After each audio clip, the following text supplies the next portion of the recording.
On this week's episode of Outside Innovation, we sit down with Nora Herting, founder and CEO of ImageThink and author of the new book, Draw Your Big Idea.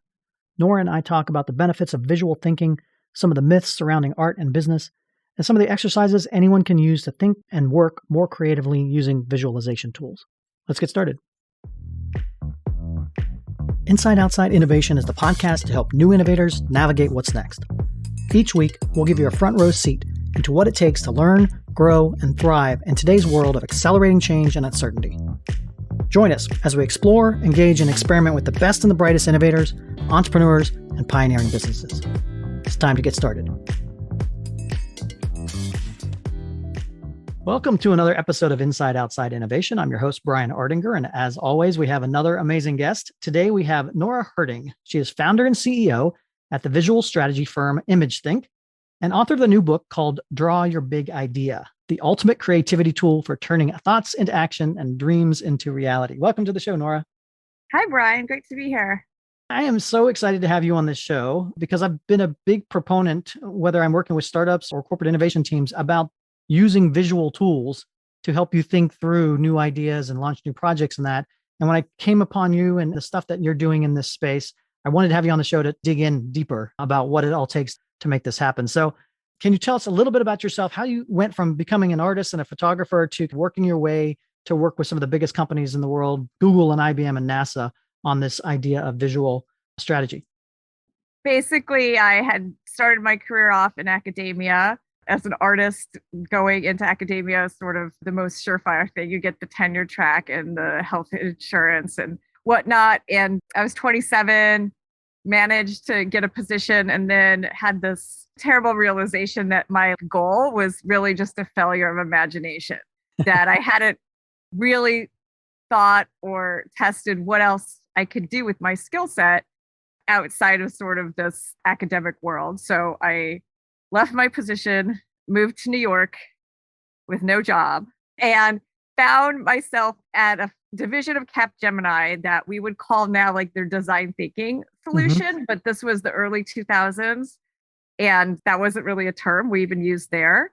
But it was a network of facilitators that we would put huge corporate projects through these innovative incubators for 3 days and tell them in 3 days we could get 3 months of work out of their team. And I learned the skill of graphic recording while I was there because they knew besides having a master's, I had also for a little while been an elementary school art teacher, which was actually kind of a great qualification for this particular work. And saw the power of visuals to help business people really clarify their thinking, get people on the same page, sort out a lot of complexity. And in time, my first client when we started ImageThink was NASA.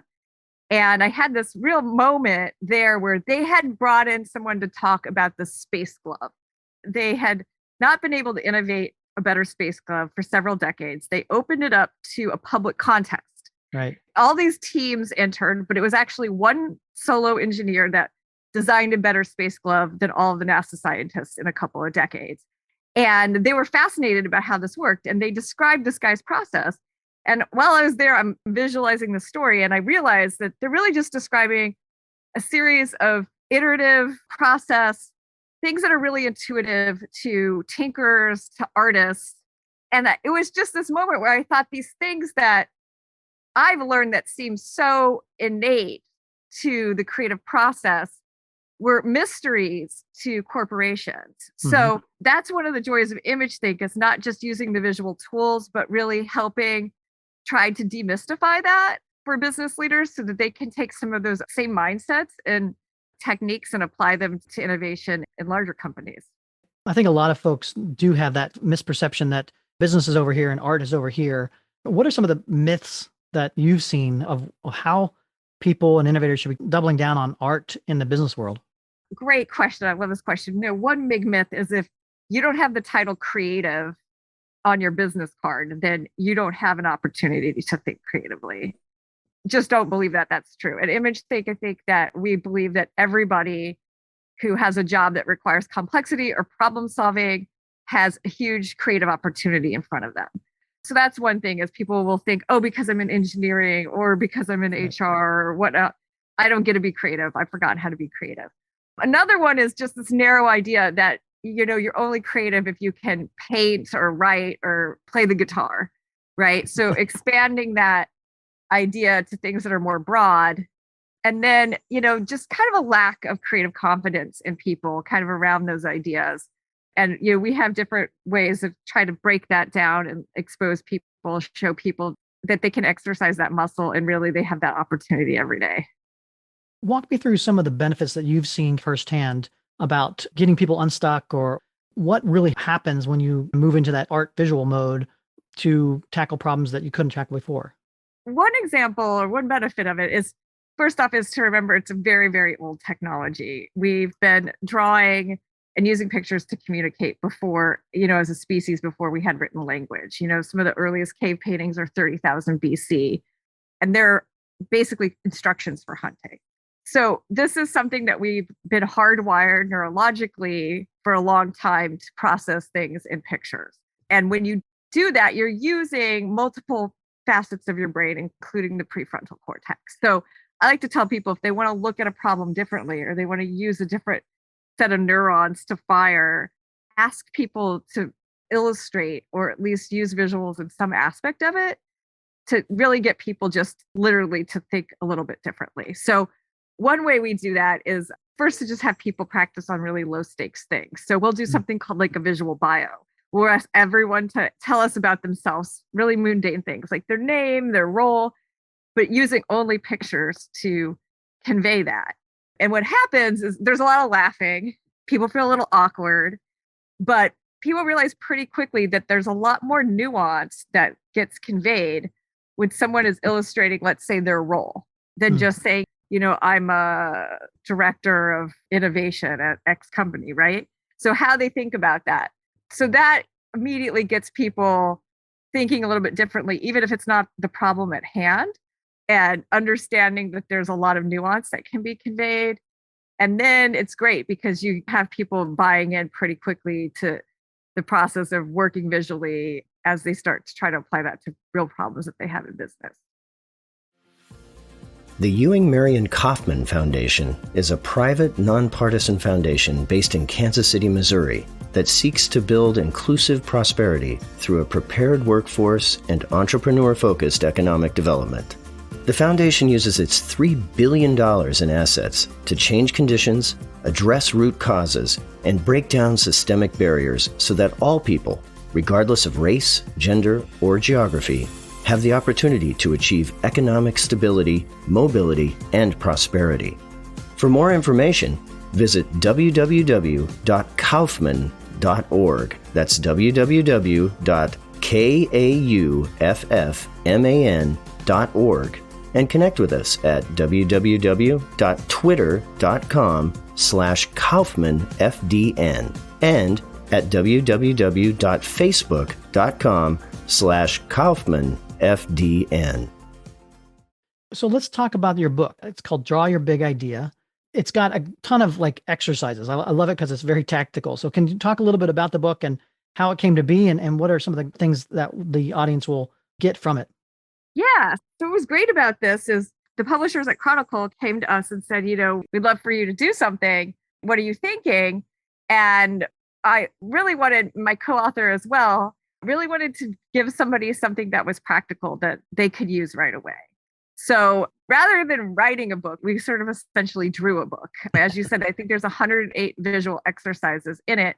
A lot of them are versions of exercises that we use for our corporate clients, but applied to an individual level as well. So moving people from kind of the whole cycle of innovation, if you will, Brian, from scanning their environment, assessing the current state, thinking about all the potential ideas that could come out of a problem statement, all of these things you're walked through basically in drawing exercises in the book up until the final chapter, which is you kind of moved through the innovation process and now you're thinking strategically, like how are you going to launch this new idea, whether that's a new business or a new endeavor or, a personal project.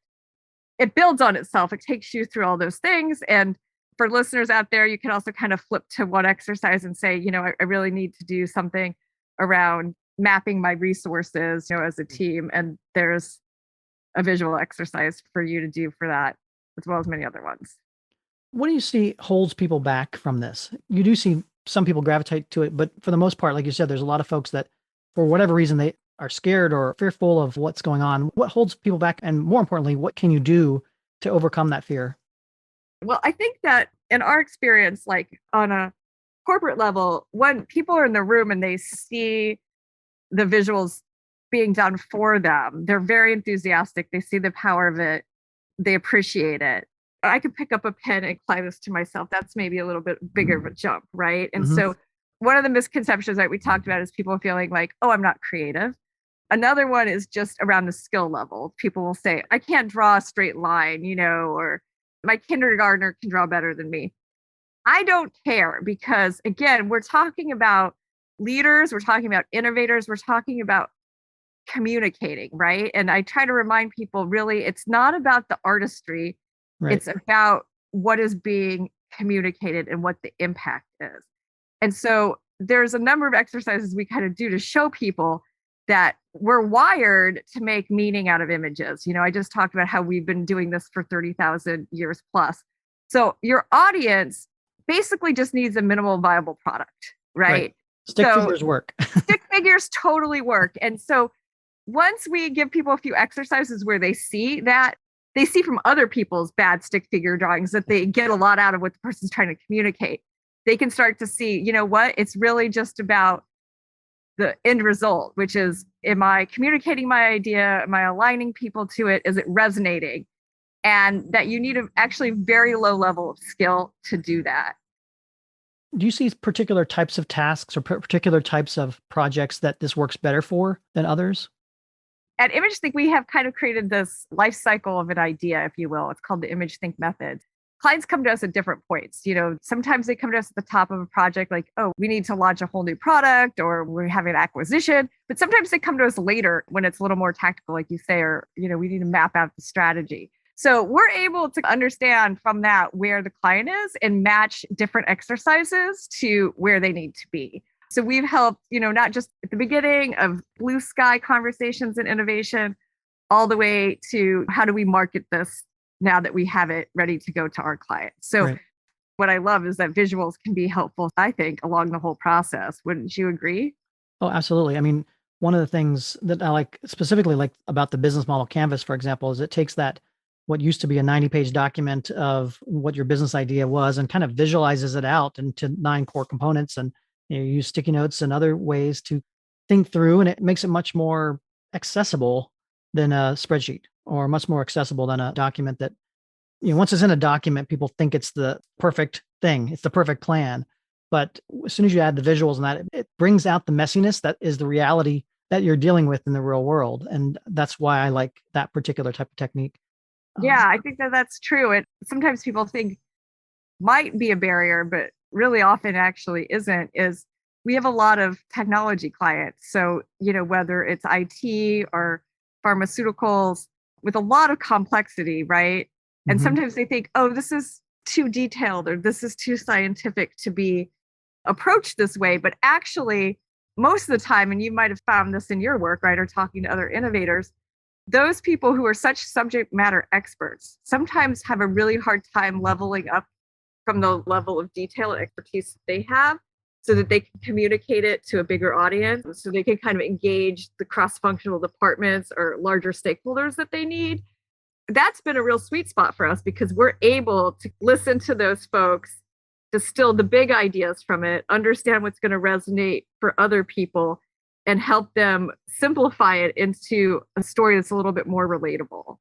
So I'm not sure if you've also found that to be the case when you've worked visually, that sometimes the simplification is a benefit rather than a detraction. And what I've also found is going through the process, your first map is not always the perfect map. Like you map it out, you draw it out, and it's like, well, that's not exactly right. So you go back and modify it or change it or whatever. And that process gets you to think through what's actually going on in the world around you and that. So I find it very powerful, and I appreciate you helping us think through some of this kind of stuff. One of the last questions I have is, how can you build this type of visual thinking, visual strategy into your everyday practice, whether it's at work or at home? Are there particular techniques or things to give a non-artist or a non-person who doesn't do this on a regular basis to build this into their normal practice? Yeah, so that's a great question. Some things that people feel more empowered by is if they create a set of icons that they're going to use. So, if you're in a particular domain, sometimes I'll have people like basically kind of do like business Pictionary, which is like write out terms that you are often come across or you often need to express. And then we have everybody create, the minimal viable product of how they would express that idea. And that can just be on Post-it notes. So, you might have 5 to 10 concepts that you've worked out and you're like, okay, this is the way I'm going to depict this visually. So now when you're thinking about it and you're trying to practice, you're not inventing these as you go. And that's something that we do at ImageThink, right? Like our team, we've been in thousands of meetings. So if someone says the word disruption, we already have 1 or 2 go-to icons for that. We're not having to make it up on the fly as much. So I think that that's like a good way to just start practicing that muscle and then seeing if you can integrate that in. Another example would be the next time you run into a problem is to challenge yourself to try to depict that problem as a visual as well, and see if you might not uncover some different ways of thinking about it or using a metaphor. There's a great article by this man named Dan Sewall, really great innovation expert, who talks about using metaphor as a tool for innovation. Like, how is this problem maybe a metaphor for another problem? So getting people to try to draw out that problem in a metaphor, I think can uncover a lot of different opportunity and be great practice as well. Absolutely. Well, I encourage everybody to pick up a copy of Draw Your Big Idea and get started themselves. If people want to find out more about yourself, Nora, or about the book, what's the best way to do that? Sure. So you can visit our website, imagethink.net. Lots of information and resources there. Draw Your Big Idea, you can find it on our website or on Amazon, or if you make it to an in-person bookstore. Excellent. Well, Nora, thank you for coming on Inside Outside Innovation. I really do appreciate your time and insights into this world. And I encourage everybody to start drawing and start getting visual out there. Thanks, Brian. That's it for another episode of Inside Outside Innovation. If you want to learn more about our team, our content, our services, check out insideoutside.io or follow us on Twitter at the IO Podcast or at Ardinger. Until next time, go out and innovate.